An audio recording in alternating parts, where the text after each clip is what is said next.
केरल के वायनाड में 29-30 जुलाई की रात भारी बारिश के बाद हुए लैंडस्लाइड में मरने वालों की संख्या 373 से ज्यादा हो गई है। इनमें 30 बच्चे भी शामिल हैं और हादसे के 6 दिन बाद भी सर्च ऑपरेशन जारी है। 206 लोग लापता हैं, जिनकी तलाश के लिए युद्ध स्तर पर रेस्क्यू ऑपरेशन चल रहा है। ये रिपोर्ट देखिए।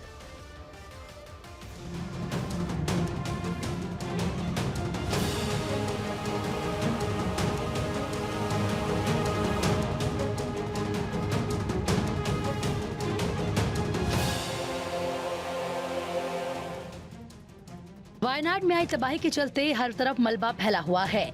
लोग दर्द बयां करते हैं कि मेरा सब कुछ खत्म हो गया। लोग कहते हैं कि परिवार और सब कुछ सैलाब बहा ले गया। इस त्रासदी ने लोगों की जिंदगी बर्बाद कर दी।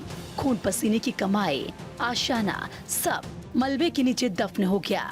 लोगों के रहने का कोई ठिकाना तक नहीं है। अब भी आंखों में आस है कि उनके परिजन जो लापता हैं, वो वापस आ जाएंगे, क्योंकि जिंदगी की तलाश मलबे में जारी है। जहां कभी हंसते खेलते परिवार नजर आते थे, नन्हे बच्चों की किलकारियां गूंजती थी, जहां सपने सजोए जा रहे थे सुनहरे भविष्य की, वहां अब सिर्फ और सिर्फ तबाही के निशान नजर आ रहे हैं। केरल के वायनाड में 29-30 जुलाई की रात भारी बारिश के बाद हुए लैंडस्लाइड में मरने वालों की संख्या 373 पहुंच गई है। इनमें 30 बच्चे शामिल हैं। हादसे के 6 दिन बाद भी आज सर्च ऑपरेशन जारी है। 200 से ज्यादा लोग अब भी लापता हैं। केरल के सीएम पी विजय ने शनिवार को कहा, वायनाड लैंडस्लाइड में घर जमीन खो चुके लोगों के पुनर्वास के लिए सरकार एक टाउनशिप बनाएगी। यहाँ लैंडस्लाइड प्रभावित इलाकों में बचे हुए लोगों को बसाया जाएगा। लैंडस्लाइड के 6 दिन बाद रविवार को सुबह 7 बजे से सर्च ऑपरेशन शुरू हुआ। 6 टीमों में शामिल 1264 लोग मुंडक्कई, चुरालमाला और सामलीमट्टम में सर्च ऑपरेशन चला रहे हैं। मुख्यमंत्री विजय ने शनिवार को कहा था कि रेस्क्यू ऑपरेशन अंतिम चरण में है। लैंडस्लाइड प्रभावित इलाकों में लापता और दबे हुए लोगों को खोजने के लिए रडार की मदद ली जा रही है। ये रडार जमीन के अंदर 80 मीटर तक की गहराई में इंसानों के फंसे होने का पता लगाती है। सेना इस रडार का इस्तेमाल बर्फीले इलाकों, खासकर सियाचिन लद्दाख में एवलांच के बाद सर्चिंग के लिए करती है।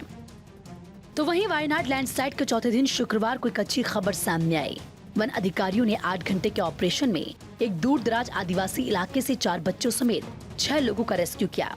बच्चे 1 से 4 साल के हैं। पनिया समुदाय का यह आदिवासी परिवार पहाड़ी की चोटी पर एक गुफा में फंसा था। केरल में 3 जिलों के लोगों के लिए जीवन रेखा रही चलियार नदी 30 जुलाई को वायनाड में हुए भूस्खलन के बाद विनाश का प्रतीक बन गई। कई सदियों से 169 किलोमीटर लंबी नदी ने वायनाड, मलप्पुरम और कोझिकोड में अपने तट के किनारे रहने वालों के जीवन का पोषण किया है। अब इसका शांत जल दुख के जलमार्ग में बदल गया है, जो आपदा में खोए लोगों के शवों को बहा रहा है। बता दें कि वायनाड में पहली लैंडस्लाइड 30 जुलाई की सुबह तड़के करीब 2 बजे हुई। इसके बाद सुबह करीब 4:10 पर फिर एक बार लैंडस्लाइड हुई।